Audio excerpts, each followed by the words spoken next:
I am the Tofu Golem. Please enjoy the video. You begin by verifying the exact voice module and Arduino voltage so you avoid burning components. Once done, physically wire VCC and GND, then cross TX to RREX and RREX to TX. Use a shared ground and a 0. 1 micro F cap for stability. Next, install the Arduino IDE and add the module library.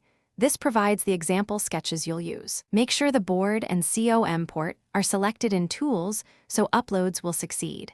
Keep components powered off while wiring to prevent shorts. You now upload a basic example to confirm communication. Set the serial baud rate that matches the module, typically 9600. Once connected, put the module into training mode and record each phrase clearly. Aim for 310 samples per command to improve recognition. Save to the module's flash memory. Then, modify the sketch to map recognized ID to Arduino actions, include simple debounce and timeouts to prevent repeats, and test with short phrases. Make incremental changes so you can isolate problems quickly. You finish by integrating the module outputs into your project. Drive relays or LEDs through transistors or optocouplers and never pull high currents from the module's power pin. Once integrated, refine accuracy by adjusting microphone gain, reducing ambient noise, and retraining problematic phrases.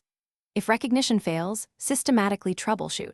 Recheck wiring and swapped RX/TX, confirm baud settings, inspect power voltage for sag, and ensure you use the correct library version. One key tip: restart the module after any firmware or. Thanks for watching. Consider subscribing if we helped you today.